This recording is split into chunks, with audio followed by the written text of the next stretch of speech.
की हुई जमीनें दिल्ली में बैठी हुई सरकार, दिल्ली का हाकिम लूट करके अपने धन्ना सेठ दोस्तों को देना चाहता है। इसलिए यह बिल लेकर के आया गया है। पूरे मुल्क में इस बिल के खिलाफ एहतजाज हो रहा है। देश की पार्लियामेंट में आपने देखा, हम सारे लोगों ने इस बिल के खिलाफ लगातार लड़ाई लड़ी, लेकिन नंबर उनके पास है, इसलिए यह बिल पास हो गया। अब लड़ाई सड़कों पर लड़नी है। देश की माननीय उच्चतम न्यायालय में, सुप्रीम कोर्ट में यह मुकदमा ऑलरेडी पेंडिंग है और मुझे पूरा यकीन है कि हमारे देश की सुप्रीम कोर्ट इंसाफ जरूर करेगी। महान बादशाह सिकंदर ने जब यूनान फतेह किया तो जीत का जश्न मनाने के लिए वो शहर की सड़कों पर निकला, तो उसने देखा कि पूरा शहर जश्न मना रहा है, लेकिन एक फकीर इंसान सड़क के किनारे बेसुध होकर के सो रहा है। सिकंदर को गुस्सा आया। सिकंदर अपने घोड़े से उतरा और उस सोते हुए फकीर के पास पहुंच करके गुस्से में उसे जोर की एक लात मारी और लात मार के कहा कि क्यों रे फकीर, मैंने शहर जीत लिया, शहर जश्न मना रहा है और तू सो रहा है।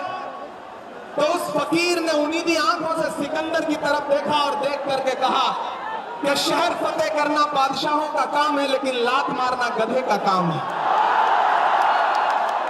पिछले 11 साल में इस सरकार ने आवाम को सिर्फ और सिर्फ लात मारने का काम किया, और अब ये बिल लेकर के आए हैं और उन्हें लगता है कि आप खामोशी के साथ उनके हर जुल्म और सितम को बर्दाश्त कर लेंगे। हमें पता है नहीं करेंगे, नहीं करेंगे ना, नहीं करेंगे ना। आपकी यहाँ मौजूदगी इस बात की गवाह है। मुझे पता है धूप बहुत ज्यादा है, इसलिए हजारों की तादाद में लोग दरख्तों के नीचे किनारे बैठे हुए हैं, वो बीच में नहीं आए, लेकिन फिर भी आज पूरा पटना, पूरा बिहार जाम हो चुका है। लोग लाखों की तादाद में घर से निकल करके आए हैं। मैं सलाम करता हूं आपकी जिंदा दिली को, आपकी मोहब्बत को। फैसल रहमानी साहब के एक बुलावे पर मैं उनको भी सलाम कर रहा हूं। ये जो नई नस्ल है ये पानी की तरह बह रही है, मैं इस नई नस्ल के बहने को भी सलाम करता हूं।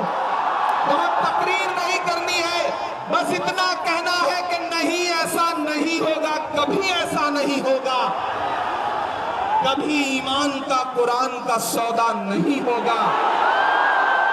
बिहार वालों, बताना, दिल्ली तक अपनी आवाज पहुंचाना कि नहीं, ऐसा नहीं होगा, कभी ऐसा नहीं होगा, कभी ईमान का कुरान का सौदा नहीं होगा। हमें तुम कत्ल कर दो शौक से मंजूर है, लेकिन शरीयत के किसी मुद्दे पे समझौता नहीं होगा। एक आखिरी बात आपसे कह रहा हूं साथियों, आप एक चीज ध्यान में बिठा के रखना कि अगर यह बिल लोकसभा में आया और इसकी हिमायत में अगर 250 से ज्यादा वोट पड़े, 288 वोट पड़े, तो इस बिल की मुखालफत में लोकसभा में 232 वोट पड़े।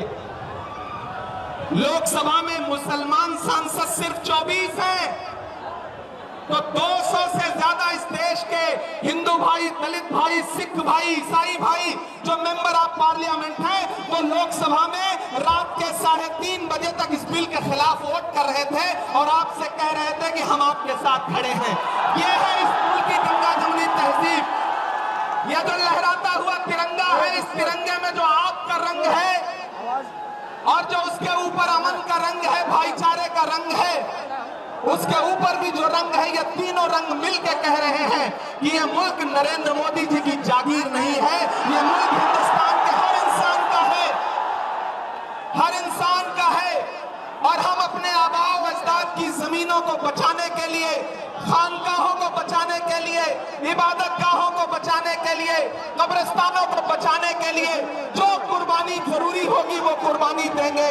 हम सड़कों पर बैठेंगे। मैं सरकार से कहना चाहता हूं कि जमहूरियत अकड़ से नहीं चलती है जिल्ले इलाही, जमहूरियत इस किताब से चलती है। यह जो संविधान है जिसे डॉक्टर बाबा साहब अंबेडकर ने अपने खून पसीने से लिखा था, इस किताब से मुल्क चलेगा, किसी की अकड़ और जिद से नहीं चलेगा। नरेंद्र मोदी जी, आपको यह समझना पड़ेगा बिल लेके आए हैं, हमें पता है वो हमारी हिमायत नहीं बल्कि हमें बर्बादी का सामान लेकर के आए हैं। आपकी साजिश हम समझते हैं, आपकी मंशा हम समझते हैं और हम इस बिल के खिलाफ खड़े हैं। आज यहाँ पटना के ऐतिहासिक गांधी मैदान में बस इतना कह के जा रहा हूँ, वक्त बहुत कम है, बोलने वाले बहुत ज्यादा हैं। बस इतना कह के जा रहा हूँ कि हम आतिशे सोजा में भी हक बात कहेंगे, कुंदन की तरह दहर में ताबिंदा रहेंगे। तारीख बताती है कि हर दौरे सितम में हम जिंदा थे, हम जिंदा हैं, हम जिंदा रहेंगे।